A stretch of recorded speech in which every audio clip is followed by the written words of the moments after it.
That's just really a way of fishing to see whether or not you're willing to send money. Because if you're willing to send a little money, then she knows, okay, if he's willing to do that, he's willing to do more, and then it'll only build from there. Melanie never asked for money, not one single time. I never sent her money before I went to see her. If she had ever asked, it would have been a huge red flag to me.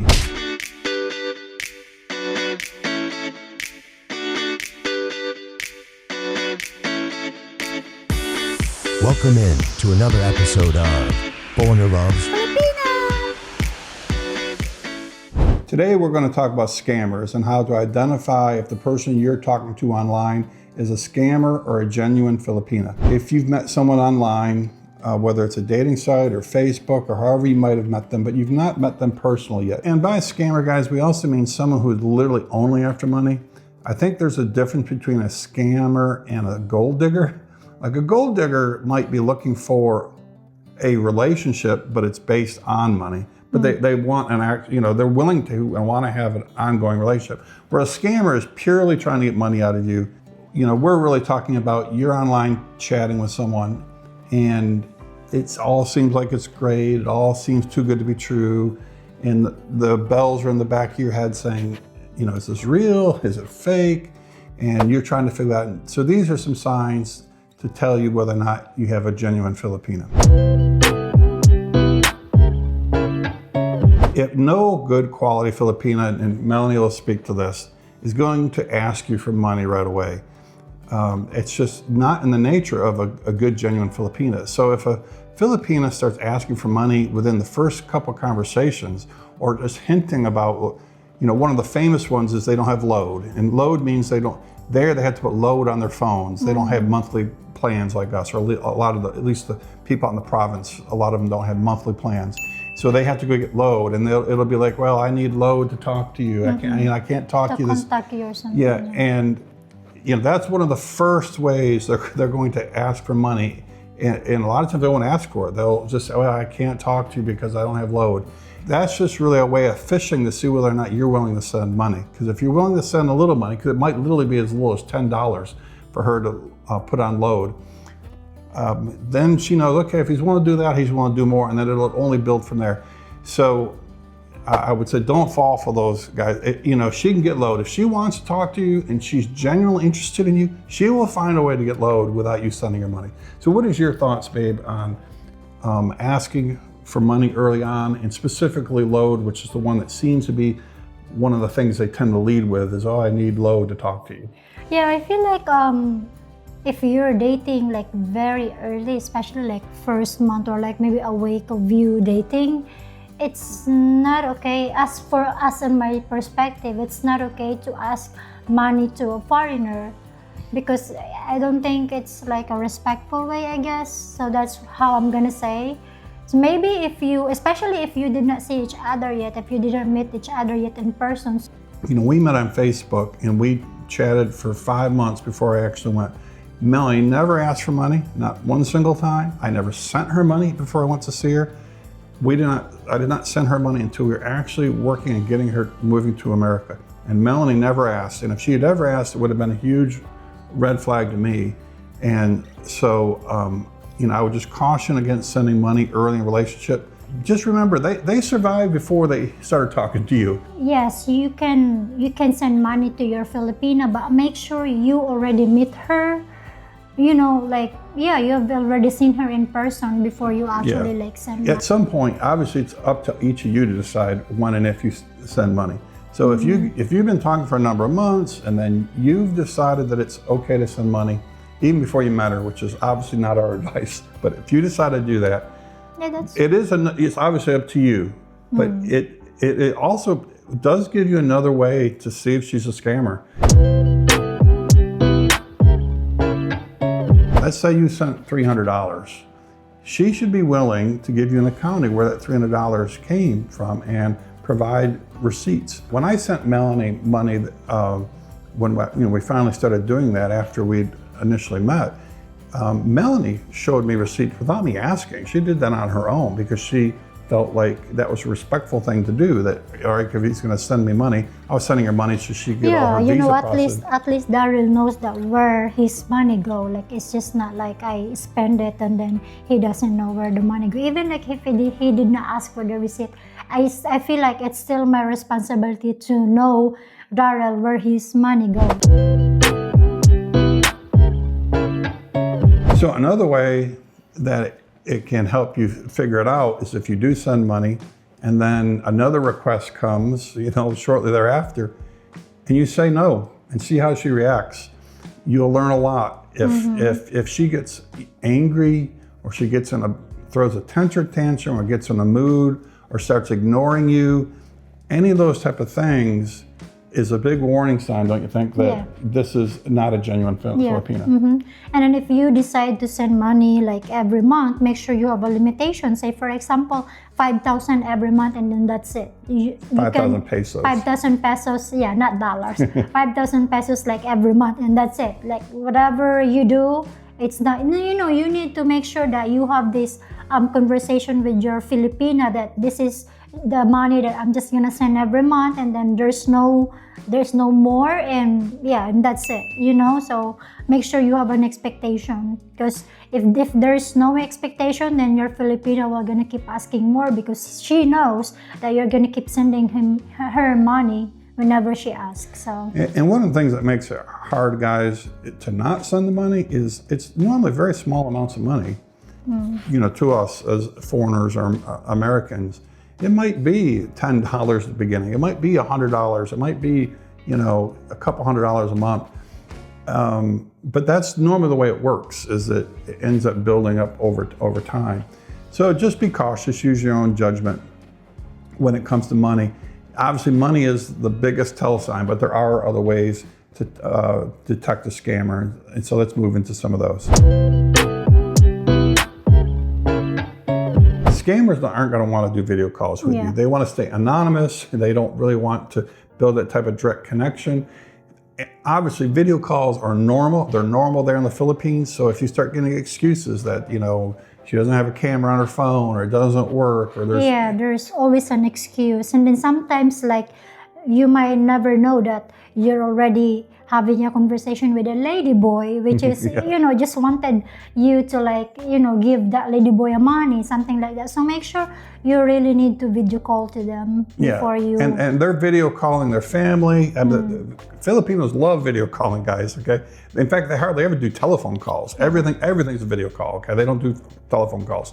So if she's not willing or says she can't do a video call, that should be a huge red flag that something's not right. So if she says that she needs you to buy her a new phone or something in order to do a video call with you, I promise you guys, every Filipina, even the poorest Filipina out in the provinces, they all have phones, or someone in their family has a phone. And if she wants to talk to you, she will find a way, I promise you, to talk to you and do a video call. Yeah, I remember when we have a typhoon in the Philippines and we don't have electricity. And, you know, I really make an effort just to contact Daryl to let him know that I'm okay.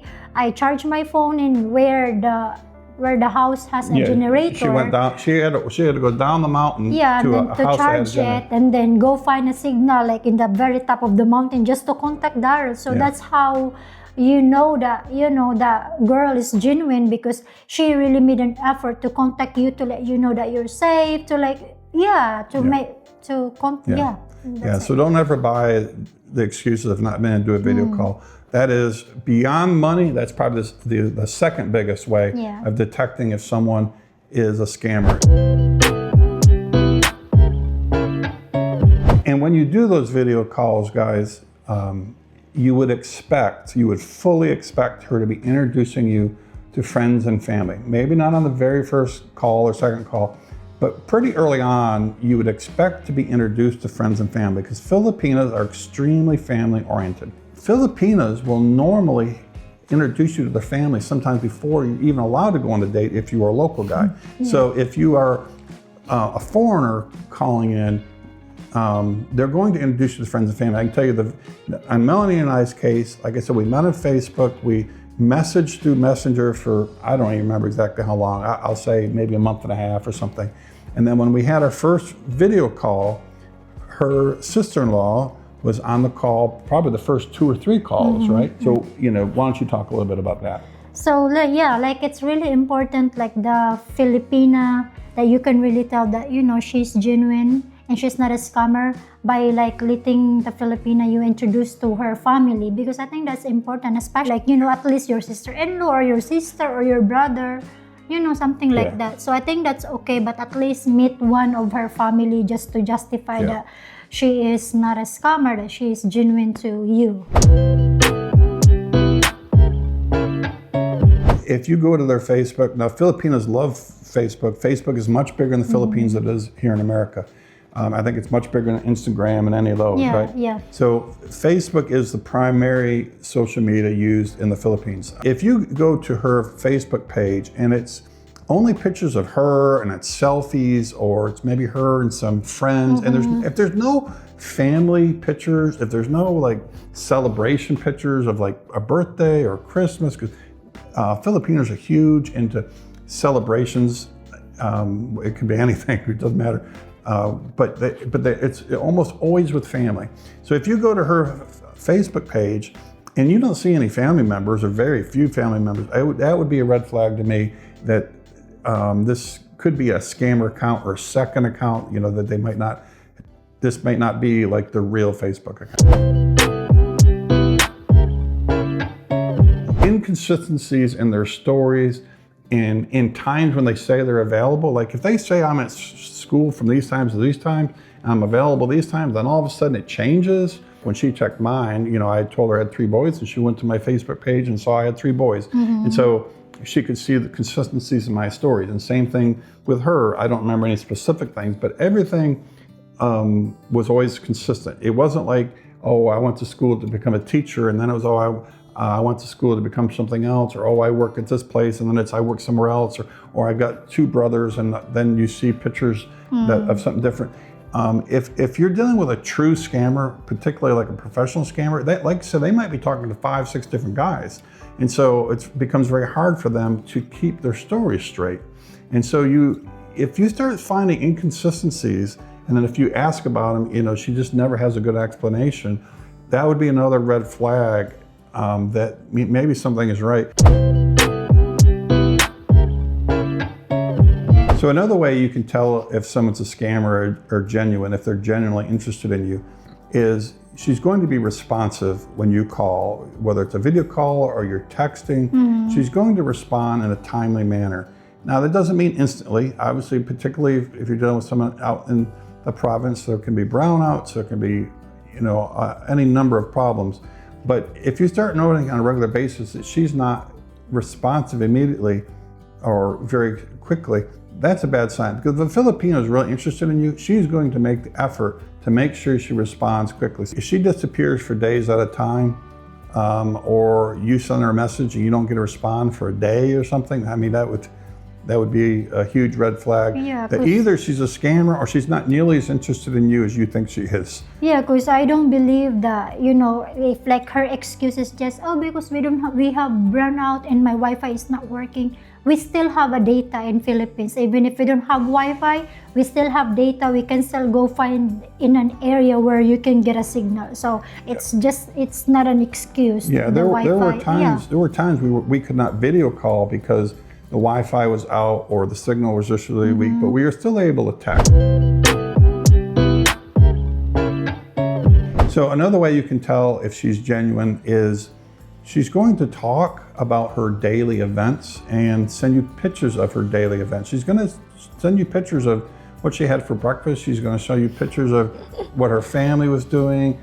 It's going to be just kind of daily event stuff. She's going to talk about what happened in her day, good and bad. It's not going to be just all sexual. It's not going to be all sexy pics. It's not going to be all sexual talk. In fact, I would use it as a real warning sign. If your Filipina is sending you an abnormal amount of sexy pics, whether they're nudes or just sexy, or every conversation comes back to her being seductive with you or being sexy with you, I mean, obviously women know they can manipulate us with sex and with that type of stuff. So if every conversation you have, it's, oh, I love you, babe, and it's all this overdoing it of the affection side, and there's no like practical day-to-day life in the discussions, that would be a huge red flag, because a natural Filipina is going to want to talk about her regular day, and it's not going to be all. It's just not about all like sexy pics. Also, like to let you know that this is what happened to my day. I went to this place. I spent time with family, and and also send pictures with just family, not just me myself. So let's talk quickly about nude pictures, okay? And I've got a good story of one of our subscribers who contacted me, and him and I have been talking offline quite a bit, and he met a Filipina and only been talking to her for a few weeks and is very, very attached already. And I was a little concerned because I'm like, oh boy, like I obviously believe these relationships can work. It's one of the reasons we created this channel, is to encourage people, but also I don't want people to get scammed. And but the more I talked to him, some of the green flags became obvious. But one of the things that him and his Filipina had a discussion early on was the same thing we did. Was he said, "Don't ever ask me for money," and she said, "That's fine. Don't ever ask me for nudes." And, that's what she said. Yeah, and I told him, I told him that was the exact same thing. That was kind of our two red flags to each other. And so, she never asked for money, and I never asked for nudes. And so to me, that showed a really good thing. If you already in a serious relationship, that you guys already met, that you guys already, have these bonding moments, then you're like free to send nudes or whatever, but not like in the early relationship and you're still getting to know each other. Sure. Well, and the other thing that's interesting about this subscriber who was early in his relationship, and him and I were talking, some of the green flags that he told me that made me realize I think he does have a good Filipina was that discussion. And another one was that his Filipina was really shy, and that she wasn't real confident in her English. And I was like, those are great signs, okay? A scammer is rarely going to be really super shy. And to me, a scammer will always be good in English because they already have experience with that and talking to other foreigners. So yes, so I thought that was a really good sign. And then also, she was introducing him to family via, he was doing video chat, so that's another green flag. And he was being introduced to her family. So even though they had only known each other a few weeks, and I was a little concerned when him and I first started talking, I picked up pretty quickly. I'm like, I think he's got a good Filipina, because there were a lot of these green flags, and it wasn't, there were really no red flags that he shared with me. So, all these things that we're showing as red flags can be green flags when you flip them the other direction. So.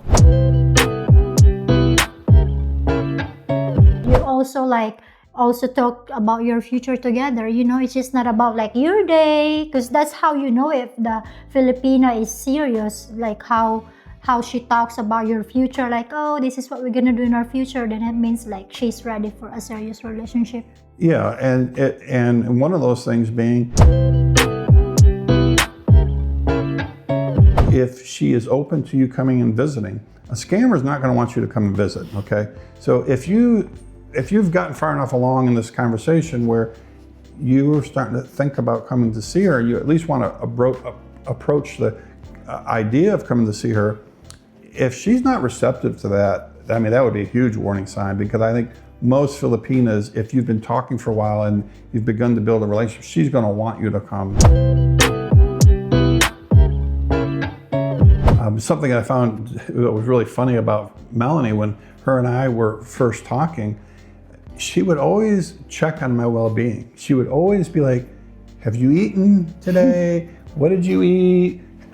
Or when we were ending a call, it was always, well, make sure you eat today. If I ever mentioned something about skipping, I was like, this girl thinks I'm starving, I think, because she was always talking about make sure you sleep. So always like, make sure you get good sleep. It's important to get good sleep. And I've noticed that with some other Filipinos, where they kind of have that nurturing attitude of always wanting to make sure you're okay.